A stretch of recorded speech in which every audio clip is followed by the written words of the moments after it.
delimitar claramente los objetivos y contenidos de la materia. Esa sería, digamos, la propuesta que yo hago.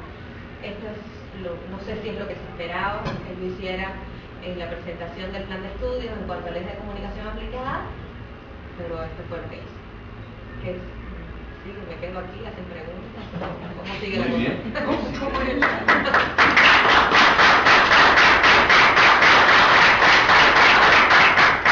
Si hay un tiempo de preguntas. Nada más para puntualizar de lo que decías, creo que de las últimas cosas que habíamos discutido en el eje era, estaba pendiente una invitación a Carlos y a Lucy para que dijeran qué impactaba el hacer, el transformar la materia en una materia indispensable, y hasta ahí creo que habíamos llegado, ¿no? Pero habíamos llegado como a este consenso de que planeación era una materia fundamental.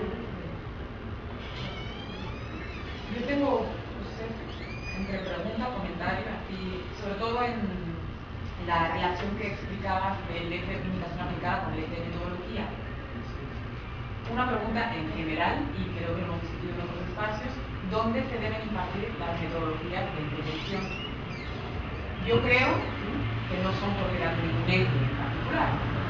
Me parece que deberían impartirse en el eje de metodología, o sea, que el estudiante no solo tuviera acceso a técnicas y métodos de investigación, sino también de intervención, y obviamente que ya en planeación de la comunicación se fortaleciera, o sea, que ya tuvieran, digamos, conocimiento de investigación acción participativa, de socioanálisis, sociodrama, lo que quieran, ¿no? O sea, esas técnicas de intervención de alguna manera se ven, pero no siempre, en séptimo semestre en metodología. Entonces, ¿dónde se deben impartir esas materias? Esa es una pregunta. Y otra duda, y no es para generar aquí, creo que ese debate tiene que venir posteriormente en el seminario de plan de estudios, pero lo lanzo porque tú también comentaste algo al respecto, es sobre la materia específicamente de planeación. ¿Hasta qué punto esa materia, tal y como está diseñada ahorita, en términos de programa, debe estar en el eje de comunicación aplicada o debe estar en el eje de metodología? En términos de ubicación, de que no de que esté bien o mal, o de que estoy de acuerdo que a lo mejor tal y como está pensado ahorita el eje debería estar más en séptimo semestre y no en quinto, pero hasta qué punto no sería quizás válido que estuviera en el eje de metodología. Son mis preguntas. Y perdón, y un último comentario, que creo que eso atraviesa todos los ejes. Comentabas algo con respecto a que, bueno, cuando ustedes empiezan publicidad y propaganda, el estudiante todavía efectivamente únicamente sabe algo de la encuesta o está en ese momento cursando algo de la encuesta, no sabe nada más, ¿no? Eso a mí me hace pensar en algo que discutimos en el eje de metodología, en la necesidad de que en las materias de ciclo básico ya se empiece a hacer como una introducción a la investigación. Y, o sea, es decir, que no sean únicamente materias así tan genéricas, sino que ya haya como, no sé, alguna materia de introducción a la investigación, ¿no? Así como general, ¿no? Para que precisamente el estudiante ya llegue con alguna noción. Lo mismo pasa, creo, en enfoques funcionalistas. O sea, al estudiante a veces también se le pide un proyecto con encuesta, etcétera, y todavía no ha hecho el trabajo de encuesta en cuanto, ¿no? Entonces, como que esos espacios me parece que ameritarían una reflexión mayor sobre la fuerza que debe tener el ciclo básico. Bueno, yo no sé por dónde. ¿Quieres hacer primero las preguntas y después? Sí, no, dos cuestiones. Tres. Una, comparto lo de la indispensabilidad de usar metodología de planeación de la comunicación. Dudo si es el séptimo semestre, digamos, sobre todo pensándolo como base para todas las demás también, no solo como conclusión. Entiendo, digamos, la asincronía, ¿no?, entre los cursos de metodología, sobre todo el nivel de planeación. Pero bueno, si digamos, finalmente esta opción de metodología logra cuajar, digamos, en una reestructuración general, puede que planeación incluso baje un poquito más y se constituya la base, quizás pensándolo también como eso, como base para todas las demás, y pensar el propio programa como debería constituir la base. La segunda tiene que ver con esto de la articulación de los cursos. Yo no creo que estemos en una ilegalidad en términos de dónde están inscritos los cursos de seminario de diseño y seminario de titulación. Están en el eje de metodología. Porque, digamos, cuando se desagrega en función de las modalidades que en la arquitectura jurídica de la universidad está como en un segundo orden, ¿no? Entonces el curso sigue estando en la arquitectura del plan de estudio, en el eje de metodología. Puede que arbitrariamente lo podemos discutir, pero yo creo que digamos, en el eje natural, digamos, para que esté ahí. No obstante, las modalidades corresponden a tres ejes distintos, ¿no? En función de la salida. Entonces, desde esa perspectiva diría, no sé si hay tanto conflicto legal, ¿no?, en la operacionalización de tres salidas distintas, que en realidad hay una cuarta que es diseñada por experiencia profesional, en relación con cómo está planteado el estudio. Y finalmente, quizás en términos de reflexión, creo que la más importante, que creo que es transversal, no es propia del eje de complicada, pero aprovecho para decirlo, que corresponde a una ausencia. Desde mi perspectiva, el plan de estudio está absolutamente desfasado en función del cambio societal al que nos enfrentamos, que implica un impacto sobre la cultura, pero con un protagonismo de los procesos comunicacionales. Es decir, son los procesos comunicacionales los que han impactado y transformado, y están transformando de una forma importantísima a la sociedad en su conjunto. Desde esa perspectiva, creo que ya estaban anquilosados incluso las denominaciones de los propios cursos que tenemos, y habría que pensar, digamos, qué implicaciones tiene lo digital, digamos, en términos de este impacto societal, incluidos, digamos, manteniendo los propios objetivos que tú señalaste. Sí, bueno, realmente cuando pensamos comunicación organizacional, estamos pensando en el entorno digital. Cuando hablamos de gestión cultural, estamos pensando en un taller, en un foro cultural, sí, pero ¿solo eso? ¿O necesitamos hacer otras cosas para gestionar la cultura ahora? ¿No? El patrimonio, tangible, intangible. No lo sé. Creo que desde esa perspectiva sí creo que está muy desactualizado el estudio y habría que hacer una revisión no solo de los nombres, sino de los contenidos en función de lo que está sucediendo en realidad afuera de nuestra universidad. Creo que estamos en un plan confortable en términos de medios masivos, en una perspectiva, yo diría, muy clásica desde los propios modelos de comunicación, estructurado en torno a los medios masivos de comunicación, y que hemos forzado en los programas de incorporar lecturas, algunas preguntas, pero son realmente forzadas porque nos llevan por otro lado, ¿no? Incluso las metodologías también, cuando lleguen, pero requieren una actualización importantísima. Pensarla solamente en la distinción esta administrativa entre cuanti y quali es bastante discutible hoy. Bueno, no lo sé, pero lo pongo sobre la mesa porque creo que nos impacta a los 5 ejes.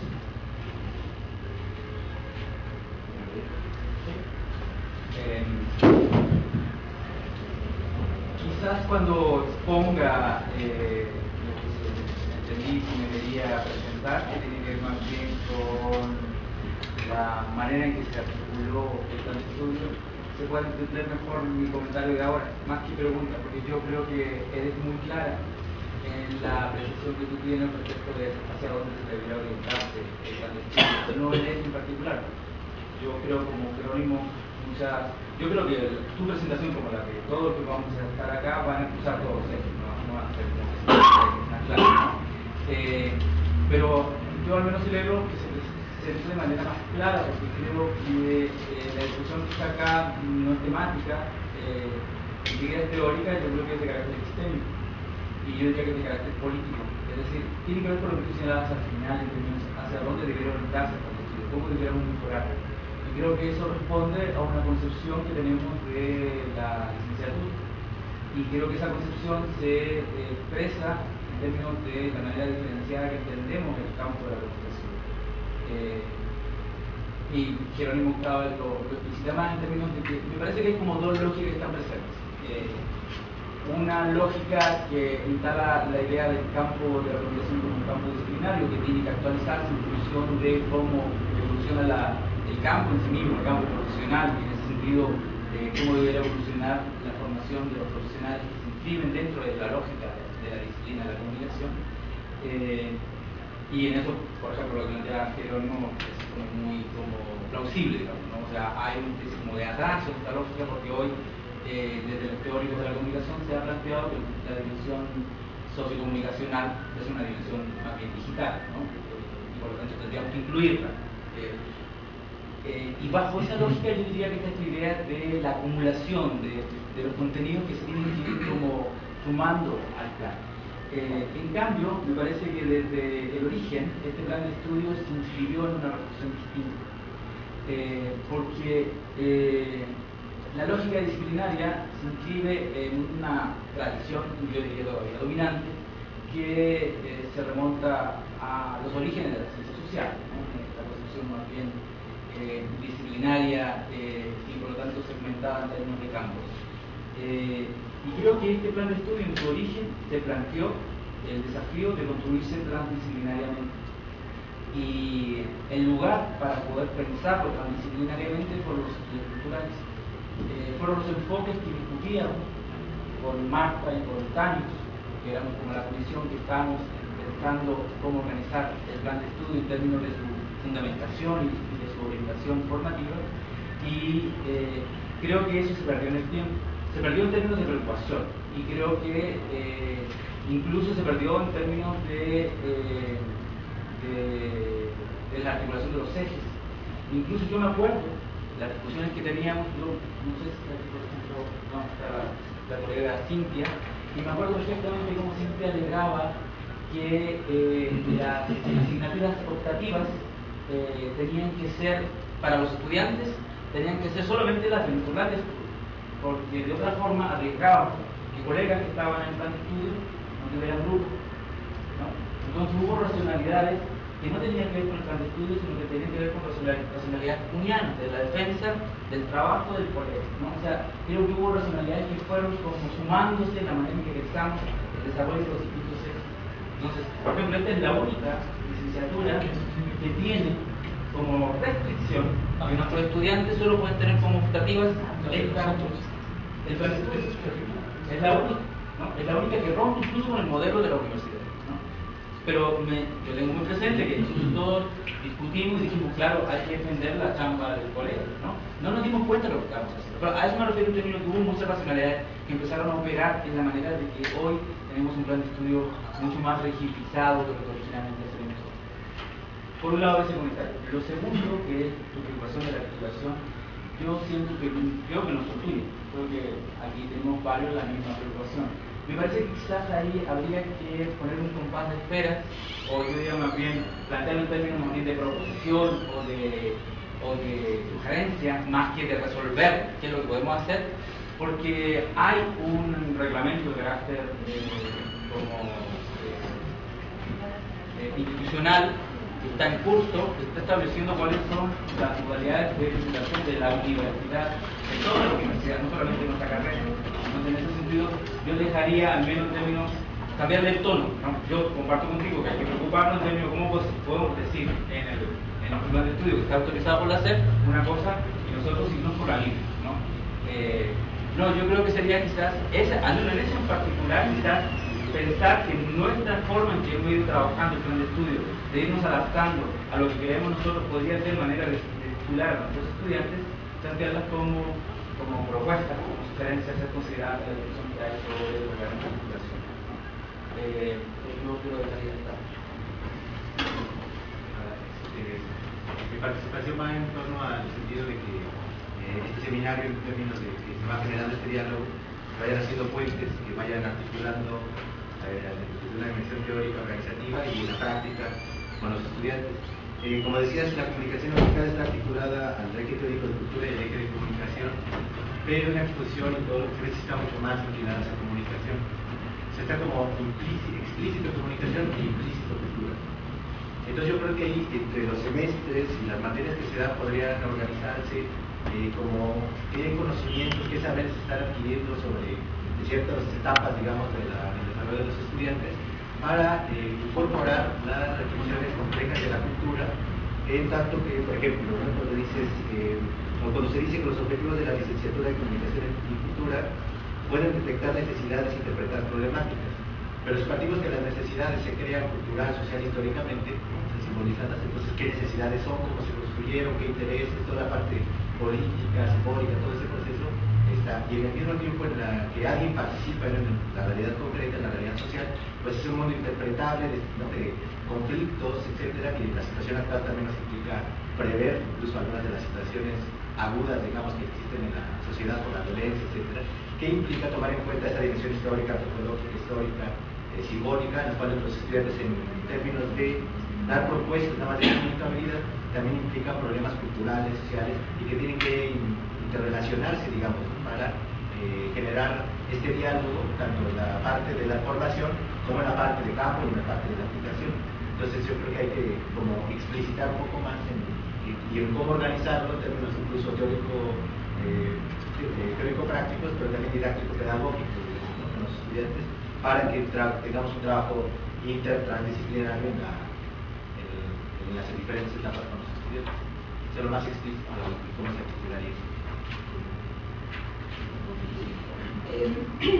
Yo llamaría a una reflexión sobre el procedimiento, porque hay como una especie de ansiedad por poner una serie de temas que me parecen muy pertinentes, como discutir el tema de la intertrans, etcétera, como los campos que está dominando como orientación del plan de estudios, pero cuando se hace una evaluación, y es un poquito lo que yo quería plantear al inicio, se hace con instrumentos. Evaluar un plan de estudios es una tarea específica, un saber específico, y se hace con instrumentos. Si nosotros empezamos, perdón que llame a porque creo que está como que se empieza a desordenar, porque no seguimos un procedimiento.